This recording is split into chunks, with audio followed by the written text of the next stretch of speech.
La télévision Caraïbe, chaîne 22 et l'association culturelle Café Philo Haïti vous proposent tous les mercredis 7h PM. Café Philo. Café Philo, c'est une émission de débat, d'échange entre intellectuels, chercheurs, penseurs, opérateurs culturels et artistes de tout horizon. Le temps, l'éducation, l'identité, la morale, la science, la culture, c'est Café Philo tous les mercredis 7h PM sur la chaîne 22. Café Philo et la chaîne 22, pensons mieux, agissons autrement. Messieurs, bonsoir. C'est toujours un plaisir pour moi de vous présenter les éditions de Café Philo, votre émission, votre café, où il est question de réfléchir et d'essayer de porter des réponses à nos différentes questions. Et ce soir, nous avons un Café Philo dans le cadre de la quinzaine de la francophonie. Et nous recevons ce soir M. Emmanuel V. Adjovi, que j'aurai le plaisir de vous présenter tout à l'heure. Pour commencer par le commencement comme nous le faisons d'habitude, nous allons nous mettre debout pour entonner ensemble l'hymne national d'Haïti, la Dessalinienne. Le pays pour les ancêtres, marchons unis, n'honorons point le maître, du sol soyons seuls maîtres, marchons unis, pour le pays, pour les ancêtres. Marchons unis, pour le pays, pour les ancêtres, pour le drapeau, pour la patrie. Mourir est beau, notre passé nous crie, ayez la Marguerite. Mourir est beau, pour le drapeau, pour la patrie. Mourir est beau, pour le drapeau, pour la patrie. Asseyez-vous et pour continuer avec le rituel de Café Philo Haïti, c'est maintenant le temps de Hasta Siempre de Julio César Barbosa, la chanson fétiche de Café Philo.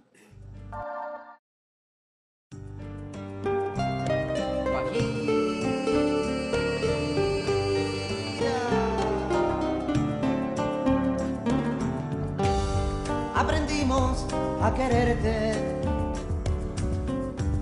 desde la histórica altura, donde el sol de tu bravura le puso cerco a la muerte. Aquí se queda la clara, la entrañable transparencia de tu querida presencia, comandante Che Guevara.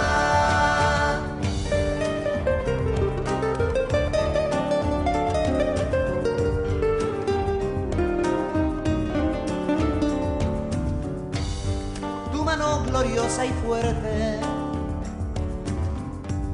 desde la historia dispara,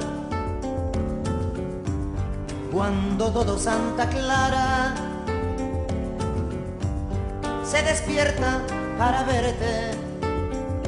Aquí se queda la clara, la entrañable transparencia de tu querida presencia, comandante Che Guevara.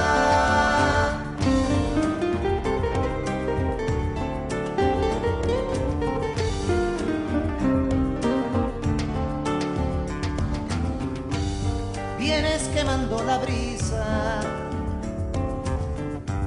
con soles de primavera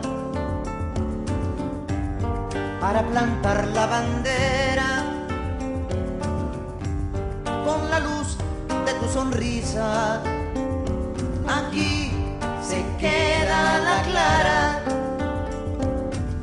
la entrañable transparencia de tu querida presencia, comandante Che Guevara.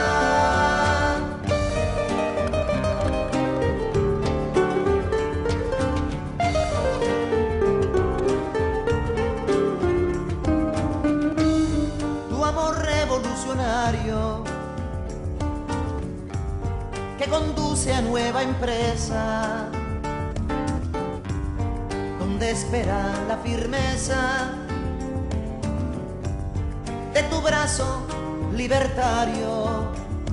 Aquí se queda la clara, la entrañable transparencia de tu querida presencia, comandante Che Guevara.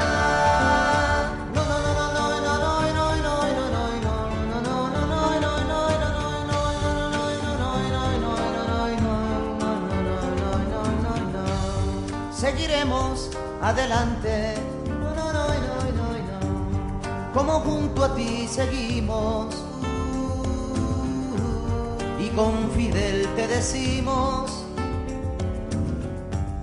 hasta siempre, comandante. Aquí se queda la clara, la entrañable transparencia de tu querida presencia, comandante Che Guevara.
Je vous rappelle que notre intervenant ce soir est le directeur du bureau de l'OIF en Haïti pour les pays de la Caraïbe et de l'Amérique latine.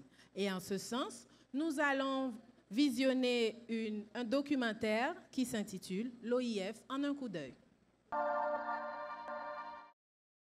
J'ai le plaisir d'introduire ce soir Emmanuel J. V. Adjovi, un grand frère du Bénin, et il appelle ça souvent le premier pays d'Haïti. Donc, ce soir, c'est un honneur d'être là avec lui, notre grand frère du Bénin. Il est un ancien journaliste, juriste de formation, enseignant à l'Université de Reims en France, aussi au Bénin et en Côte d'Ivoire. Il est responsable de programme Société de l'information à l'OIF qu'il a rejoint depuis 18 ans maintenant. Il est en charge de la gouvernance de l'Internet, de la cybersécurité, de la transition audiovisuelle vers le numérique, de la régulation des communications électroniques et de l'économie numérique. Il est le représentant de l'OIF au sein de Governmental Advisory Committee, GAC, et de l'Internet Corporation of Assigned Names and Numbers, ICANN. Et ce soir, le thème qu'il a le plaisir de débattre ce soir, c'est francophonie et créolité, quels en sont les liens envisageables? Un sujet qui est d'actualité dans le cadre de la quinzaine de la francophonie. Nous avons ce soir le plaisir d'écouter Emmanuel V. Adjovi sous vos applaudissements.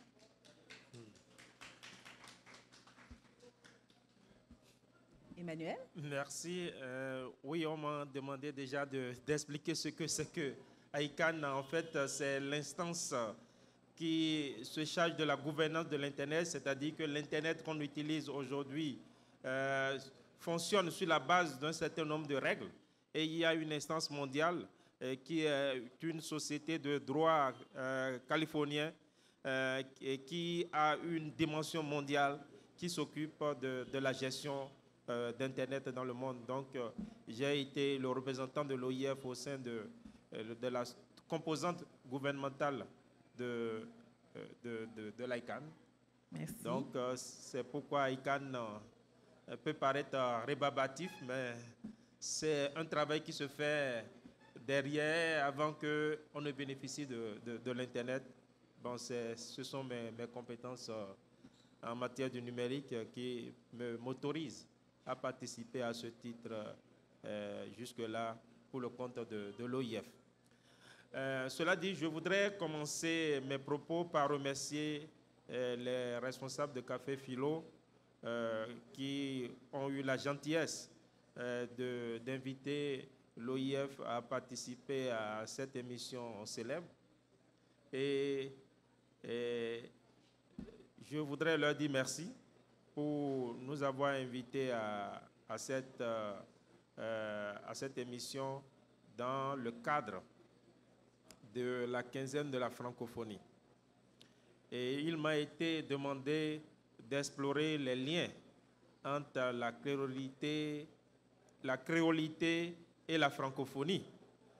Je sais très bien, je suis conscient que ce sont des questions, c'est une problématique qui suscite parfois beaucoup de polémiques. En tout cas, ça suscite beaucoup de passion, des débats passionnants, parfois passionnés, et des débats parfois idéologiques. J'ai bien conscience de tout cela, et c'est pour cela que je dis que pour commencer mes propos, il est important de débroussailler le terrain pour que les uns et les autres saisissent les ressorts de cette problématique, des liens entre la créolité et la francophonie. Je voudrais, pour commencer, dire qu'il est important de définir les termes pour pouvoir bien se comprendre. C'est Confucius qui disait que s'il était empereur, le premier décret qu'il prendrait, ce serait sur la définition des mots. Parce que généralement, les hommes utilisent les mêmes mots sans vouloir toujours dire les mêmes choses. Donc, c'est sur la base de cette sagesse de Confucius que je me permets de commencer par dire qu'est-ce que la francophonie. Le documentaire qui a été montré tout à l'heure nous a esquissé la définition de la francophonie qui peut s'exprimer d'abord comme le regroupement des locuteurs du français, et la francophonie s'écrit avec F, ou le dispositif institutionnel mis en place pour favoriser les relations entre les États, les gouvernements et les territoires francophones. Et cette expression remonte à 1880. C'est le géographe français Onésime Reclus qui avait utilisé pour la première fois le mot francophonie. Mais par la suite, ce mot s'est éclipsé et a été progressivement remplacé par francité. Et c'est vers les années 60 que le mot francophonie est revenu à la surface. Et cela a commencé non pas par une institution comme l'OIF, mais cela a commencé véritablement au niveau des associations des locuteurs du français et des associations de professionnels. On avait, bien avant la création de l'OIF, l'association des journalistes de langue française, déjà en 1952.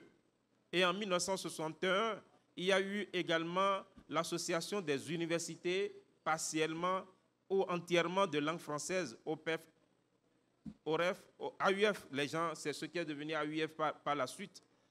Donc, il y a eu un certain nombre d'associations qui se sont développées avant que surgisse la création d'une organisation regroupant les pays ayant le français en partage.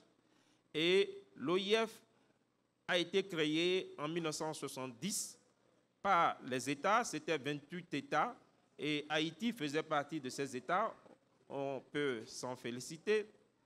Alors, ces États ont contribué à la création de l'Agence de coopération culturelle et technique.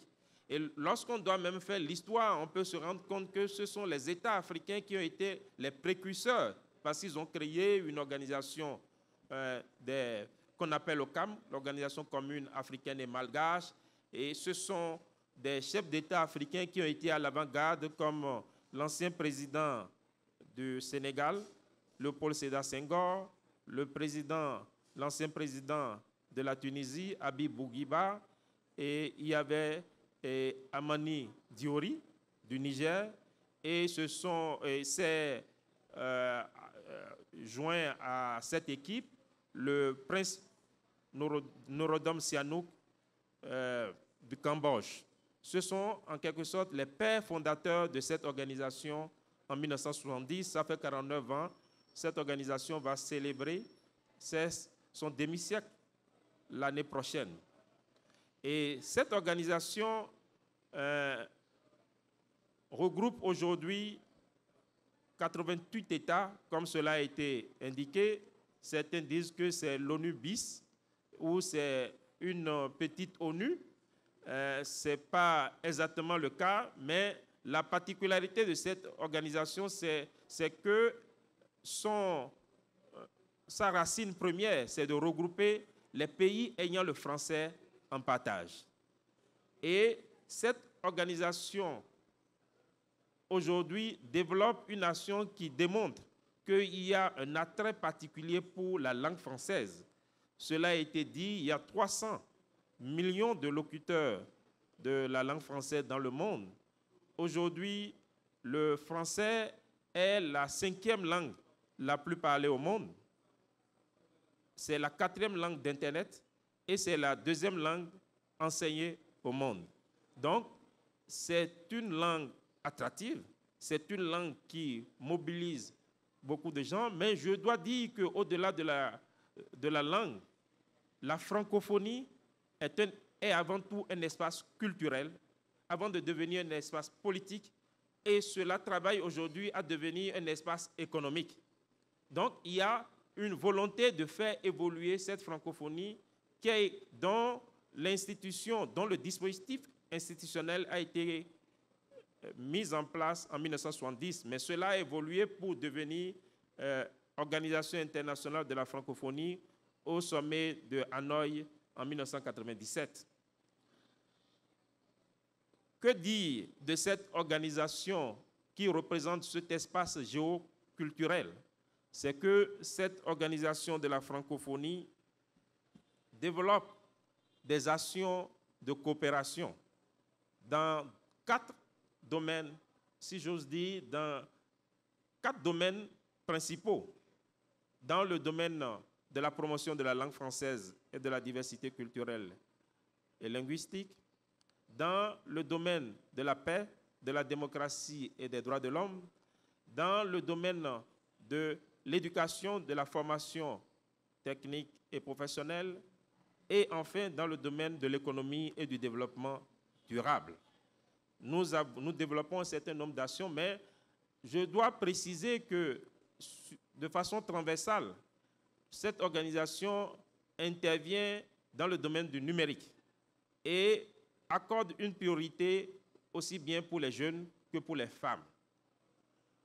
Ça, c'est la réalité de la francophonie, espace géoculturel mondial qui rayonne, si j'ose dire, sur les 5 continents du monde. Mais qu'est-ce que la créolité? La créolité prend sa racine dans une langue créée de toutes pièces dans des conditions spéciales.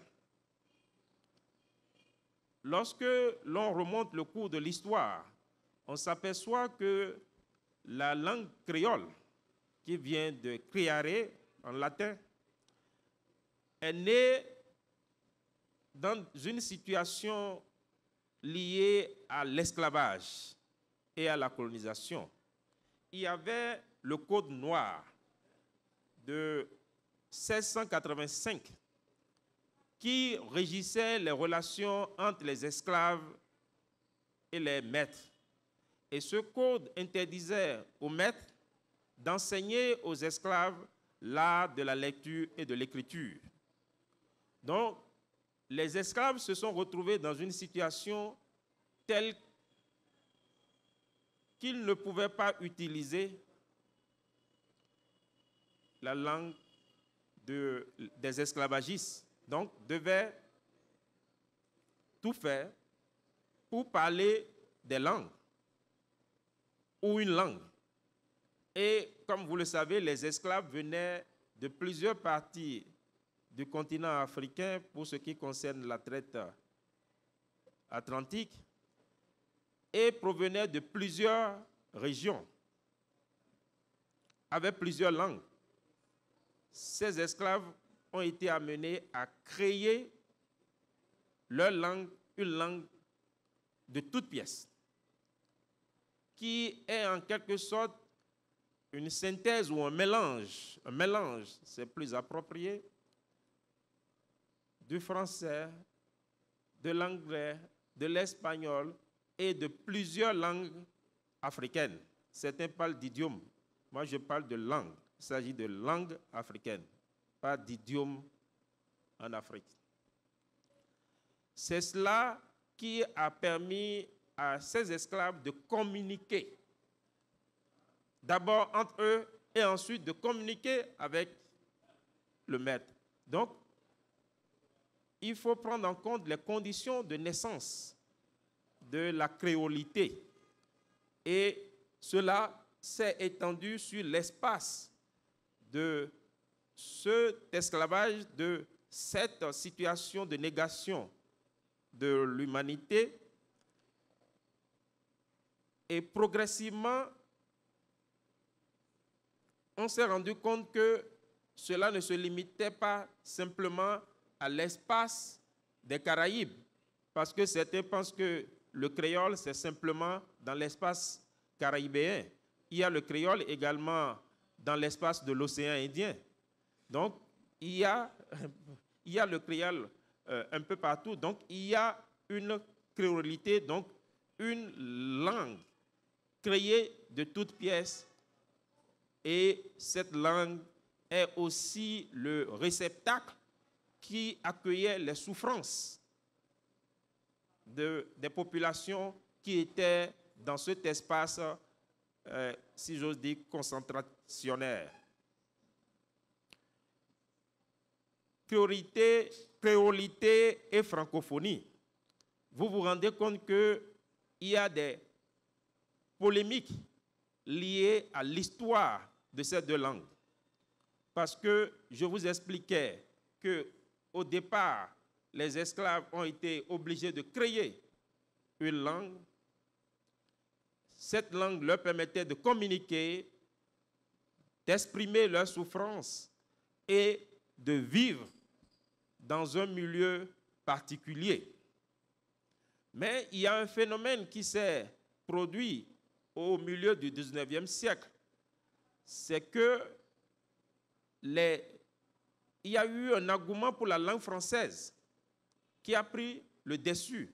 Et cela a été aussi encouragé par les maîtres.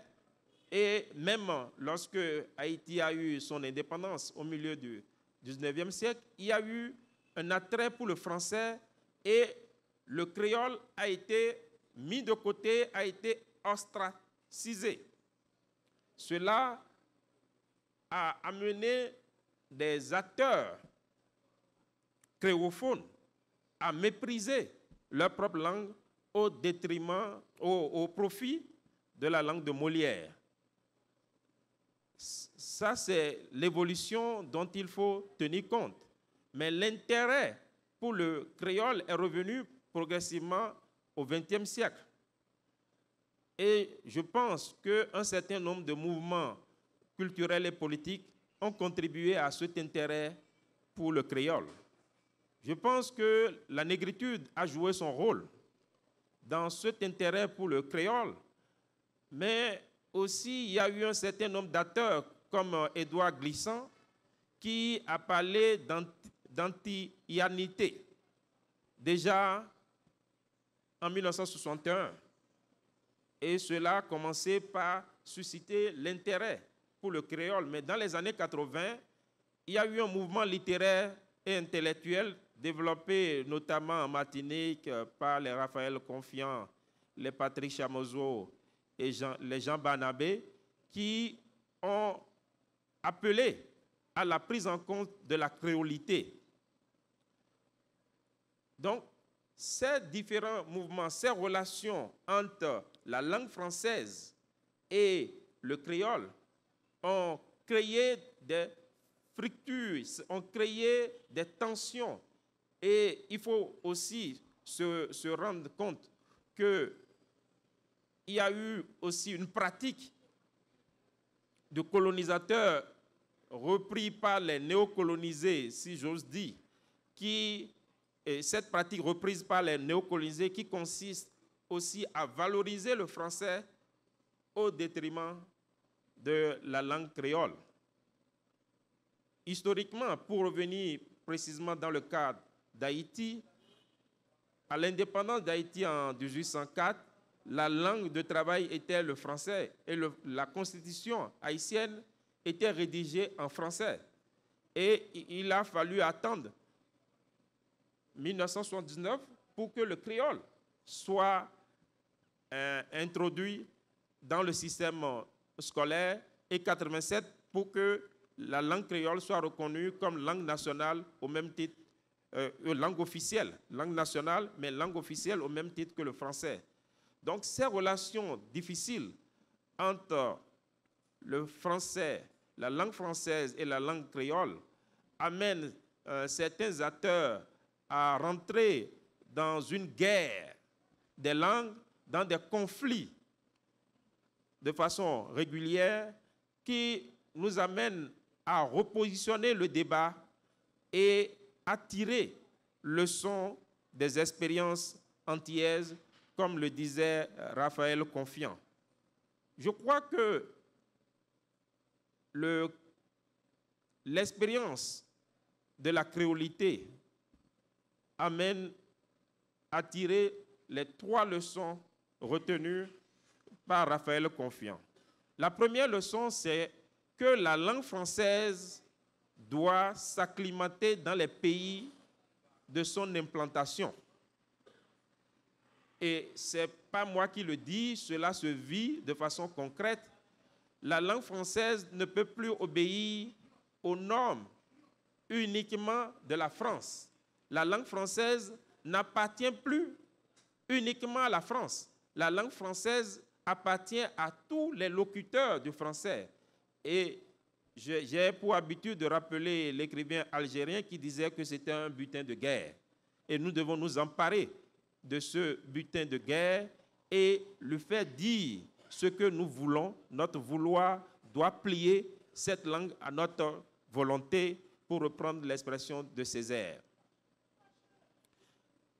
L'acclimatation de cette langue permet, de notre point de vue, favorise de notre point de vue la diversité. Cela enrichit la langue française parce que lorsque vous prenez aujourd'hui l'expression du français en Côte d'Ivoire, vous allez vous rendre compte que ce n'est pas la même chose que le français parisien. Il y a par exemple en Côte d'Ivoire le Nouchi. Vous allez à Madagascar, vous verrez le Variananam. Vous allez au Cameroun, le français parlé au Cameroun, ce n'est pas le français exactement parlé en Algérie. Donc, cette diversité, cette variété enrichit la langue française. Et nous devons prendre acte de cela et se rendre compte que la langue n'est pas neutre. La langue n'est pas simplement un outil de communication. La langue est aussi l'expression d'imaginaire, de la vision du monde de ceux qui utilisent cette langue. Et lorsque vous lisez, par exemple, les romans d'Amadou Kourouma, avec sa truculence, et quand il parle le malinké en français, eh bien, vous vous rendez compte que le français peut être plus riche que dans son expression des romans de Molière. Lorsque vous lisez les romans Gouverneur de la Rosée et même Gary Victor, pour prendre un auteur contemporain, vous verrez que lorsqu'il parle de phénomène de Massissi, par exemple, et autres, il utilise des termes créoles qui permettent d'enrichir la langue française. Donc, c'est source d'enrichissement, cette variété d'expression du français à travers le monde.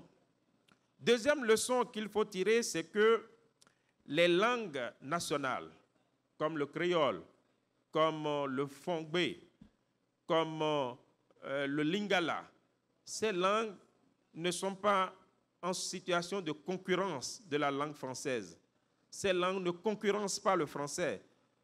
Ces langues n'empêchent pas la diffusion du français. Donc, on doit pouvoir permettre à ces langues d'être enseignées, d'être diffusées, de vivre aux côtés du français. Cela est possible. Troisième leçon qu'il faut tirer de l'expérience antillaise, c'est que les langues nationales dans les pays d'implantation du français sont des alliés du français dans le combat pour la diversité culturelle et linguistique dans le monde.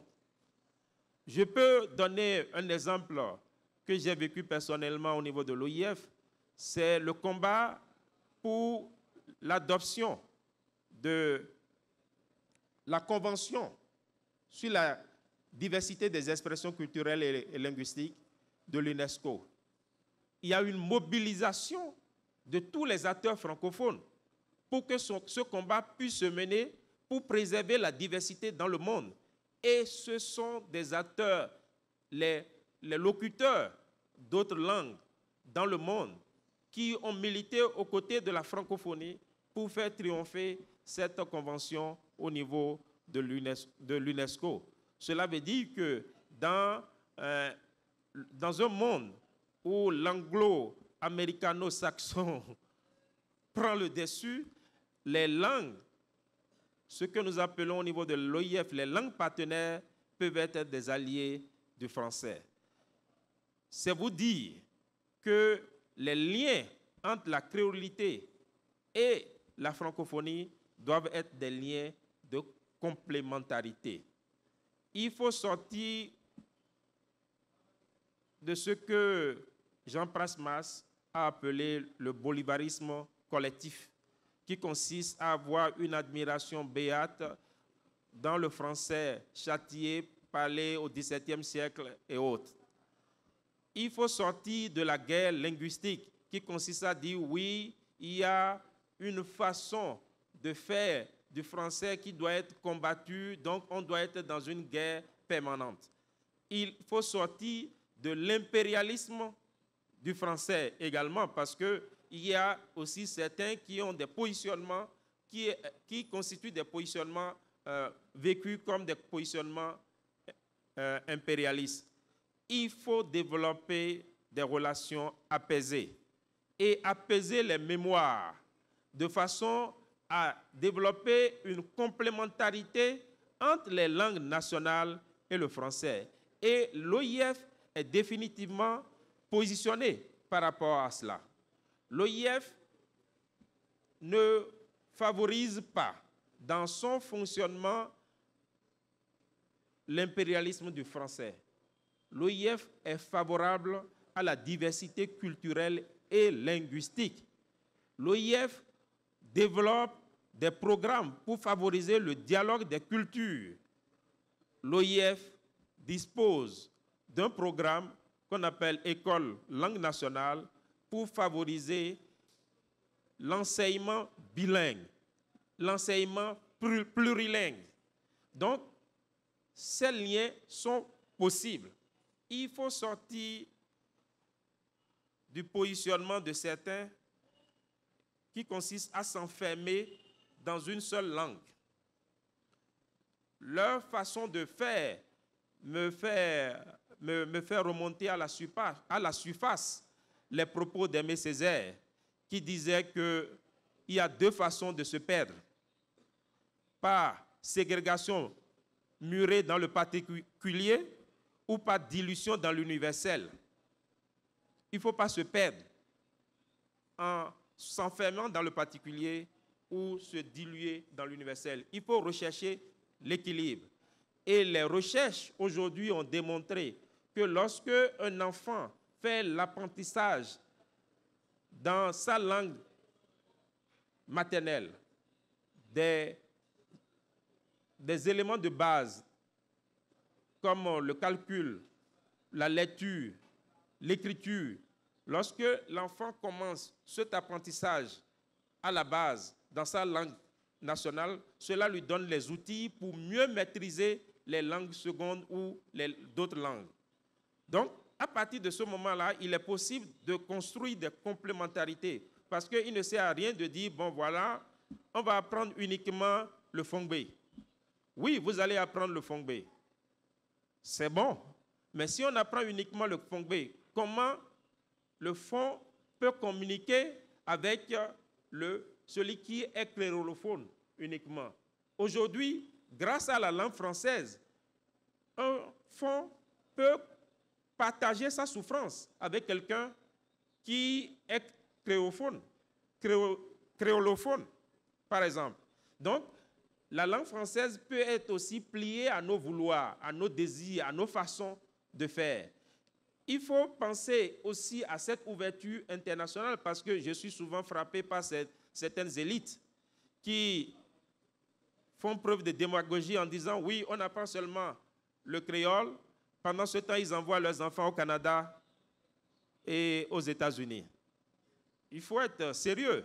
C'est-à-dire que si vous voulez qu'on apprenne uniquement le créole, laissez vos enfants apprendre le créole au même titre que les autres, plutôt que de les envoyer à l'extérieur et de faire de la démagogie à l'intérieur. Il y a là un problème, il y a une attitude qui me questionne en tant qu'être humain, tout simplement, et en tant qu'être recherchant la justice, recherchant le progrès et faisant en sorte que les enfants puissent acquérir le savoir, puissent acquérir les connaissances du monde. Et la langue créole est capable de capter, de nommer les connaissances du monde. C'est possible. Mais lorsque on combine ça avec la langue française, il est possible d'acquérir d'autres connaissances qui ne soient pas en créole. Donc, il faut avoir une ouverture d'esprit pour pouvoir gérer ces questions plutôt que de rentrer dans une guerre des langues qui ne vaille pas vraiment la peine dans un contexte international. Et je voudrais, pour finir à ce niveau, parce qu'on me dit que j'ai déjà épuisé mes 30 minutes, je vais conclure pour dire que la question de la cohabitation des langues est gérée de façon apaisée dans des pays africains. Je peux donner l'exemple du Bénin, que je connais moins mal, où il y a une quarantaine de langues dans le pays.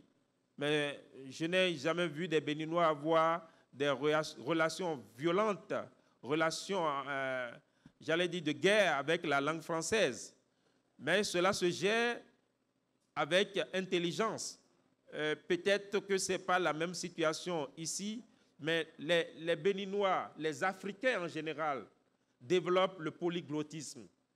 Il est rare de voir, par exemple, un Béninois qui maîtrise seulement sa langue. Il maîtrise 4, 5 langues. Donc, ils sont déjà habitués à gérer le plurilinguisme. Vous allez au Cameroun, vous avez 240 langues. Comment vous pouvez commencer par dire, bon, vous êtes en train de défendre telle langue au détriment de telle autre? Le français peut être, de ce point de vue, une source d'unité, une source de réflexion, une source, en tout cas un instrument pour pouvoir mener des combats ici et là. Le français est favorable au dialogue des cultures et ce dialogue peut se faire en termes de bilinguisme entre la langue française et le créole. Créolité et langue française, complémentarité. Je vous remercie.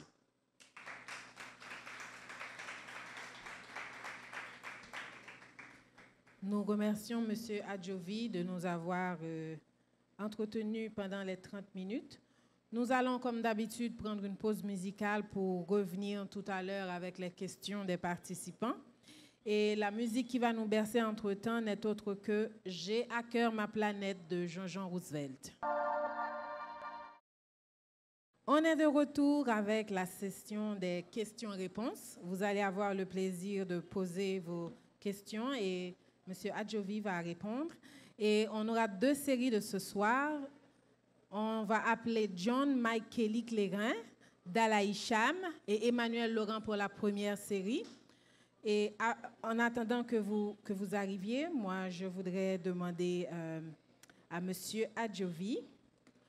Je sais qu'évidemment, on a la Journée internationale des langues et cultures créoles le 28 octobre de toutes les années.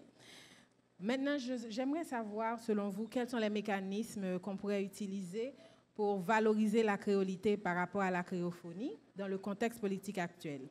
Et aussi, vous avez parlé du français comme un butin de guerre que nous devons nous approprier et qu'il devrait être complémentaire par rapport au créole. Est-ce que vous pensez que le français peut être légitimement utilisé comme moyen de combat dans les pays anciennement colonisés de la France, puisque de toute façon, ces pays ont toujours un foyer de résistance qui s'insurge par rapport à la langue française, qui n'accompagne pas nécessairement les langues créoles, mais qui essaye de prendre le dessus? Moi, j'avais ces interrogations, donc je voudrais savoir ça. Oui, et alors j'appelle John Mike Kelly Clérin. Alors, je remercie M. Adjovi pour l'exposé sur la francophonie et la créolité. Quels sont les liens envisageables? Alors, ma question, c'est que tout au long de votre exposé, vous aviez dit que le français est considéré comme une langue de complémentarité au créole. Alors, moi, je trouve que ça me paraît un peu louche parce que, comme en tant qu'Haïtien vivant à l'étranger, je vois que le français est un peu... Est-ce qu'on ne peut pas dire que plutôt le français est un peu une langue superposée au créole? Par exemple, on peut voir pourquoi la littérature haïtienne n'est pas rédigée dans notre langue maternelle. C'est la raison pour laquelle je me suis dit que le français est superposé au créole. Et pourquoi même dans notre langage familier, dans notre langage courant, quand les gens disent quelque chose, pourquoi? Par exemple, si un enfant parle et l'enfant dit, excusez-moi, coco, mais on le juge. Pourtant, si l'enfant dit vagin, on va dire, OK, l'enfant est civilisé, tout ça. Et je trouve que le français est un peu superposé au créole, mais que d'être une langue de complémentarité. Alors, j'aimerais que vous m'éclaircissiez un peu sur ce point. Merci. Merci, Mike Kelly Clérin. On appelle Dalaïkam pour sa question. Monsieur Adjovi, vous avez parlé de la francophonie et dans son aspect économique qui est envisageable. Alors, est-ce qu'au cas où cet aspect-là soit envisagé, est-ce qu'il va être dirigé directement dans l'épanouissement de l'organisation ou vers une politique qui vise à rendre la langue française ou encore à placer la langue française à la suprématie comme le premier pays où la langue est la plus parlée ou encore à la première place dans l'enseignement? Comme vous l'avez dit tout à l'heure, la France occupe la 2e place comme la langue qui est dans l'enseignement. Alors, est-ce que... alors, la langue française occupe la 2e place dans l'enseignement. Est-ce que cette politique est envisagée à rendre la langue française comme la première langue la plus parlée? Merci. Emmanuel Laurent, c'est à ton tour de venir poser ta question à M. Adjovi. La première question, en fait, j'avais un problème avec la formulation du sujet. Francophonie et créolité, quels sont les liens envisageables? Parce que comme vous l'avez dit, quand on me dit créolité, ça sonne dans ma tête littéralement. Je vois, et Patricia Amazo et Raphaël Confiant dans le livre Éloge de la créolité, publié en 1980. Est-ce qu'en lieu et place de créolité, il n'aurait pas fallu parler, n'est-ce pas, de créolophonie, de préférence? Parce que quand vous dites créolité, c'est littéraire, ça me fait... Vous avez parlé d'Edouard Glissant qui a proposé le thème d'antignanité, donc j'avais un problème avec le thème de créolité. Et ma deuxième question, ordinairement, il y a une tendance à placer Haïti comme un pays francophone, bien que la Constitution haïtienne, dans son article 5 du 29 mars 1987, qui a été amendé par le gouvernement, et Laurent Lamotte dit que en ces alinéas que tous les Haïtiens sont unis par une langue commune, le créole et le français, le créole et le français, sont unis par une langue commune, le créole, le créole et le français sont les langues officielles de la République. Donc ça nous donne un bilinguisme d'État. Mais peut-on vraiment considérer Haïti comme un pays francophone et placer Haïti parmi les pays francophones quand on sait que dans la réalité, sur le plan sociolinguistique, et plus de 90% de la population parle que créole et moins de 10% parlent vraiment français. Merci. Monsieur Adjovi va se faire le plaisir de répondre à toutes ces interrogations. Merci pour ces différentes interventions. Et les questions aussi. Je voudrais remercier particulièrement ceux qui ont eu le courage de poser des questions. Et moi, j'aime particulièrement la discussion, j'aime particulièrement le débat, j'aime particulièrement la contrariété, parce que c'est dans le discours contraire que l'on apporte la lumière.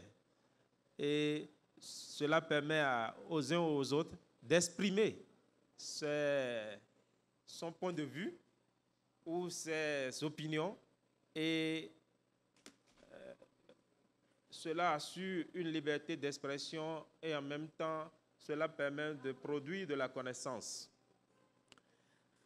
Donc, mécanismes pour valoriser la créolité, ces mécanismes existent.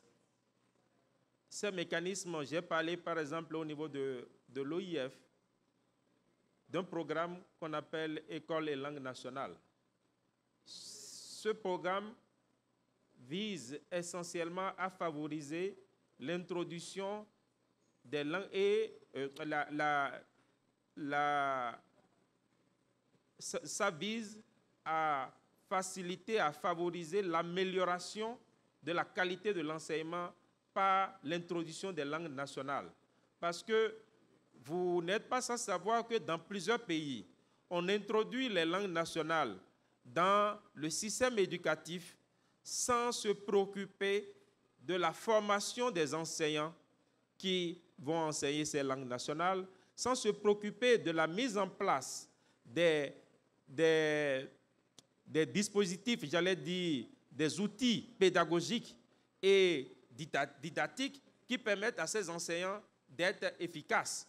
Eh bien, au niveau de l'OIF, nous accompagnons les pays pour la mise en place de politiques linguistiques qui assurent une introduction beaucoup plus professionnelle et plus structurée des langues nationales dans le système éducatif. Donc, cela revient à l'idée que je développais au départ de complémentarité. Au niveau de l'OIF, ça n'a jamais été une vision d'impérialisme. Il est important qu'on le dise. Il est question de travailler à une complémentarité et en utilisant le biais de ce programme, on peut contribuer à valoriser la créolité ou la créophonie,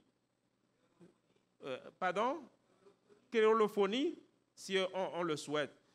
Moi, je refuse en la matière de rentrer dans des guerres linguistiques ou dans des guerres sémantiques. Ça ne sert à rien. On vit. Il faut prendre en compte la mondialisation dans son développement actuel. Et vous faisiez référence à Raphaël Confiant, qui disait que ce qui se passe dans les Caraïbes préfigure de l'évolution dans le monde. Aujourd'hui, la créolophonie, si vous voulez, ou la créolité, a démontré dans son fonctionnement que dans le monde aujourd'hui, on peut avoir des identités multiples. Chaque individu peut composer ses identités. Et il faut permettre aux gens d'avoir la possibilité d'avoir plusieurs identités. C'est ça même qui permet aux individus, aux personnes, de mieux se débrouiller dans le monde. On peut être à la fois créolophone et être francophone, être américanophone. On peut avoir cette possibilité-là. Donc, il faut éviter les guerres sémantiques, les guerres linguistiques. Ça ne sert strictement à rien et ça n'apporte rien du tout à personne, surtout pas aux apprenants. le français peut-il être un instrument? Je peux donner d'autres exemples de valorisation du créole. Cela se fait d'ailleurs ici, sans qu'on ne demande à qui que ce soit. Lorsque vous écoutez les radios, les télévisions en Haïti, c'est essentiellement en créole. Donc, il y a une valorisation de la langue qui se développe.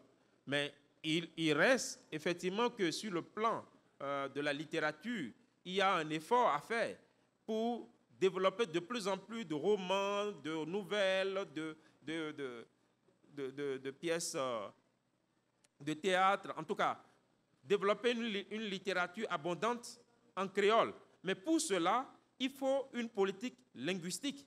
Il faut ce qu'on appelle l'aménagement linguistique. Et je crois qu'il y a des efforts à faire dans ce sens pour mettre en place cette politique et favoriser la filière du livre. Vous savez, le livre fait partie des industries de la création. Et il faut mettre en place une vraie filière, donc cela nécessite la structuration du secteur de la culture. Lorsque le secteur de la culture n'est pas structuré, on ne peut pas rêver qu'il y ait une spontanéité dans la production littéraire en créole. Donc, il y a du travail à faire. Et ce que je dis toujours en la matière, je crois qu'il faut se garder des positionnements ou des postures idéologiques et travailler concrètement. Il faut aussi avoir une attitude qui consiste véritablement à être stratège. Parce qu'il ne sert à rien, une fois encore, de rentrer dans des guerres qui sont à la fin improductives. Improductives, parce qu'on ne travaille pas concrètement à la valorisation du créole. Alors, on me dit complémentarité, cela paraît louche et qu'il y a dans la réalité une situation où la langue française est superposée. Je ne sais pas ce qu'on met dans superposé. Comme je vous disais dans mes propos liminaires, je préfère toujours définir les termes pour être sûr que nous parlons de la même chose. Je ne sais pas ce que l'intervenant met dans superposé. Je ne sais pas s'il suppose que c'est supériorité. Je ne sais pas si c'est ça, mais je ne veux pas trop me risquer, mais si c'est supériorité, je ne vois pas de supériorité en la matière. Et l'autre a dit qu'il faut sortir des névroses linguistiques et regarder les réalités en face. Et face aux réalités, il y a du travail à faire, comme je le disais, pour que le créole soit approprié sur le plan de la littérature, sur le plan également de l'appropriation des savoirs. Il faut s'accoler à ce travail plutôt que de faire des guerres idéologiques. Les guerres idéologiques n'ont jamais servi, en tout cas, les peuples concernés. Francophonie économique. Alors, la francophonie économique, est-ce que cela va contribuer à imposer la langue française? Non, on n'a pas besoin d'imposer la langue française. Lorsque, par exemple, un homme d'affaires haïtien commerce avec un homme d'affaires ivoirien, mais ça va plus vite parce qu'ils se comprennent très rapidement par le biais du français, lorsque les deux maîtrisent le français. C'est la même chose lorsqu'ils maîtrisent l'anglais et ils commercent avec un Américain. Donc, je ne vois pas en quoi cela consiste à imposer. Non, cela consiste surtout à valoriser davantage le commerce, à montrer que la langue française peut aider à commercer. La langue française peut être une langue des sciences, peut être une langue de la culture, peut être une langue des médias, peut être une langue du numérique, peut être une langue du commerce. Donc, il faut prendre l'aspect de développement et refuser de s'attarder sur ces questions de guerre linguistique. Je ne suis pas naïf, il faut que je le précise. J'ai bien conscience que la langue n'est pas neutre. J'ai bien conscience que la langue charrie des imaginaires. J'ai bien conscience que la langue peut être un instrument au service de politiques publiques. J'ai bien conscience de cela, mais je dis qu'il faut que chacun se positionne par rapport à cette langue, s'approprie cette langue et pour en faire ce qu'il veut ou ce qu'ils veulent. C'est ça qui est important. C'est-à-dire qu'il faut réfléchir par rapport à ses intérêts. Pour dire, par rapport à ses intérêts, qu'est-ce qu'on fait? Quelle stratégie on met en place pour utiliser la langue française à son profit? Mais est-ce que vous pouvez comprendre aujourd'hui qu'en Chine, des Chinois essaient d'apprendre le français? Il y a des Chinois qui veulent commercer avec les pays francophones en Afrique et qui font tout pour apprendre la langue française. Est-ce que vous comprenez pourquoi la chaîne de télévision publique française et chinoise essaie d'avoir un canal français? Quand vous prenez la plupart des grandes chaînes, les grands médias du monde, en dehors de CNN, il y a toujours une version en français. Cela veut dire qu'il y a une attractivité du français. Cela veut dire aussi qu'ils ont compris qu'en utilisant le français, ils peuvent avoir une influence dans le monde francophone. Donc, il faut prendre en compte ces éléments et se positionner en fonction de ses intérêts. Regarder les intérêts et réagir à partir des intérêts plutôt que de rentrer dans des guerres qui n'aboutissent pas à grand-chose. Je crois que j'ai répondu à l'essentiel parce que créophonie, je ne veux pas rentrer dans un combat sémantique. Les créophones vivent leur créophonie au quotidien et ne se préoccupent pas de savoir si c'est entre créolité ou créophonie. Merci, M. Adjovi. Nous allons rapidement passer à la deuxième séance des questions-réponses. Mais bien avant, je souhaitais souhaiter un joyeux anniversaire à quelqu'un de très spécial ce soir qui n'est autre que M. Adjovi lui-même. Joyeux anniversaire. Je ne veux pas citer ma source, mais je l'ai su et je n'ai pas pu laisser passer l'occasion de vous souhaiter directement un joyeux anniversaire.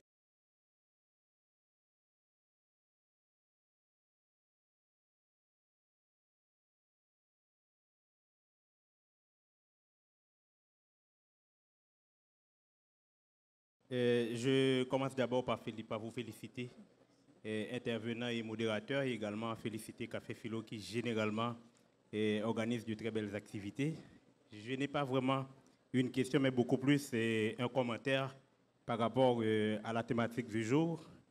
Moi, je pense que en tant que pays, Haïti a un choix à faire, puisque si on regarde la position du pays par rapport aux autres pays de la région, pratiquement tous les autres pays ne parlent pas français, à l'exception du Québec au Canada qui parle français, mais plus de tous les autres pays en général parlent soit l'espagnol ou l'anglais. Donc en termes de positionnement, Haïti a un choix à faire, suivre beaucoup plus le modèle du Rwanda, le modèle Kagame. D'abord changer le français et remplacer cette langue-là par l'anglais. À ce niveau, c'est important. À ce niveau, donc on n'a rien à perdre puisque 90% et plus de gens dans le pays ne parlent pas français. Donc si on change le français en adoptant l'anglais comme langue officielle, ça va permettre à la population dans sa globalité de repartir sur de nouvelles bases. Donc ça va aider le pays et la langue, parce que c'est d'abord un instrument diplomatique. Donc ça va nous mettre beaucoup plus en contact avec les autres pays de la région et également pouvoir commercer avec les autres pays. Donc ça, c'est beaucoup plus un commentaire puisque je suis venu pratiquement en retard, je n'ai pas suivi le début, je ne voulais pas poser de questions. Merci. Erwil. Pascal Nelson, merci de venir poser ta question. Bonsoir à tous. Bonsoir. Ravi d'être parmi vous. D'accord. Ma question était au sujet de certaines initiatives que vous pourriez prendre pour aider, comment dirais-je, relier différents pays francophones et les aider à se comprendre un peu mieux comme peuple étant différents, oui, mais ayant une langue en commun. Par exemple, durant l'été, j'ai eu l'honneur de participer au Pape Jazz haïtien ici. On a eu une sorte de, presque une foire internationale de la musique de jazz. Alors j'ai pu apprécier le jazz et ce que c'est dans différentes cultures et différents pays. Alors je me demandais si vous avez en tête, au-delà de vos programmes éducatifs, est-ce que vous avez en tête des programmes culturels qui pourraient aider à introduire, disons, quelqu'un qui vient du Bénin à qu'est-ce que c'est la francophonie pour l'haïtien et aussi d'aider les Haïtiens à savoir ce que c'est la francophonie en France ou ailleurs, mais du point de vue social, de relier les gens au-delà de la francophonie, mais aussi de ce que c'est pour eux la francophonie exactement. Bon, c'est tout. Merci. Merci. Nous allons continuer à répondre aux questions et je commence par la deuxième question pour dire que l'OIF travaille à construire des ponts entre Haïti et les pays francophones. Et d'ailleurs, notre implication dans le travail de laboratoriaux art contemporain s'inscrit dans cette perspective et c'est ça qui a permis, par exemple, d'amener ici Kamal Raji qui est assis devant moi. C'est grâce à ce partenariat qu'il a pu venir ici. Et je peux dire également que nous travaillons non seulement dans le domaine de la culture et que des acteurs d'Haïti également vont en Afrique sur la base de soutien de l'OIF.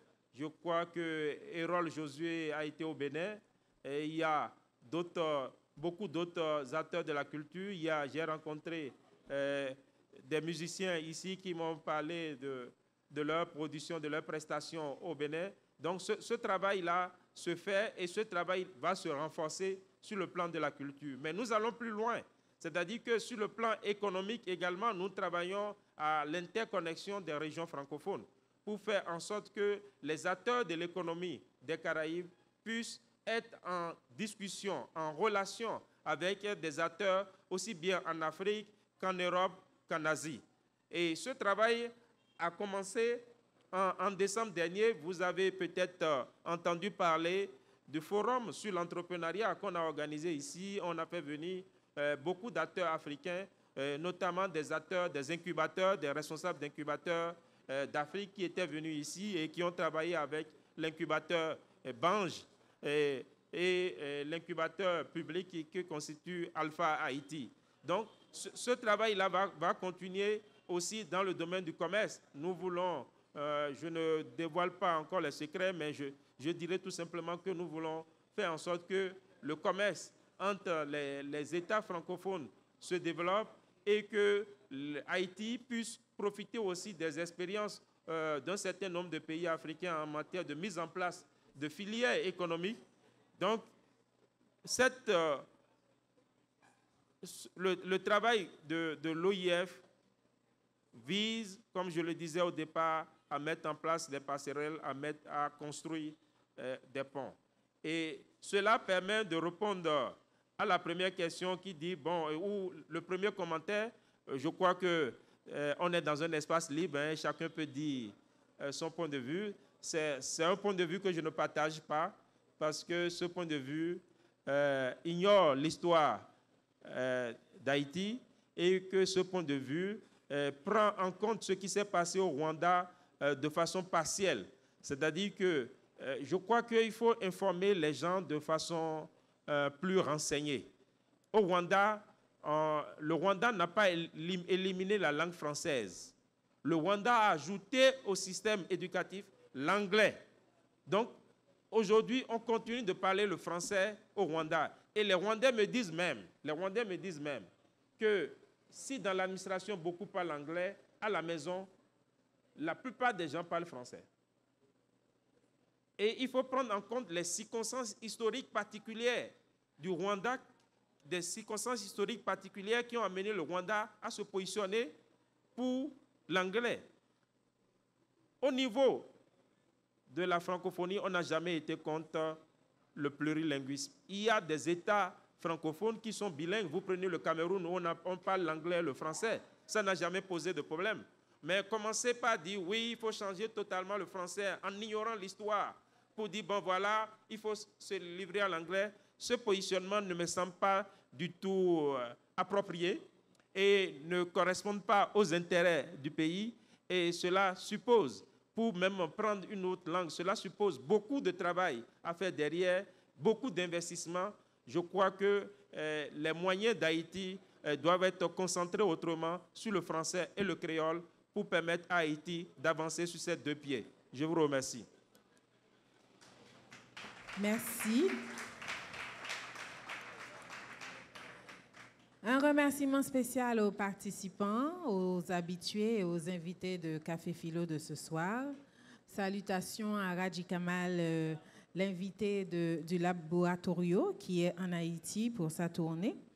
Et un remerciement à l'équipe de Café Philo qui veut rester dans l'actualité en nous offrant ce soir un Café Philo autour de la créolité, la francophonie, pour la quinzaine de la francophonie en Haïti. Et nous avions eu évidemment le directeur de l'OIF en Haïti et dans les pays de la Caraïbe. Remerciements à M. Adjovi qui a bien voulu se prêter à ce jeu. Et on va finir en lui souhaitant une fois de plus un joyeux anniversaire que nous allons pouvoir élaborer à l'after de Café Philo. Mesdames et messieurs, merci. La télévision Caraïbe, chaîne 22 et l'association culturelle Café Philo Haïti vous proposent tous les mercredis 7h PM. Café Philo. Café Philo, c'est une émission de débat, d'échange entre intellectuels, chercheurs, penseurs, opérateurs culturels et artistes de tout horizon. Le temps, l'éducation, l'identité, la morale, la science, la culture, c'est Café Philo tous les mercredis 7h PM sur la chaîne 22. Café Philo et la chaîne 22, pensons mieux, agissons autrement.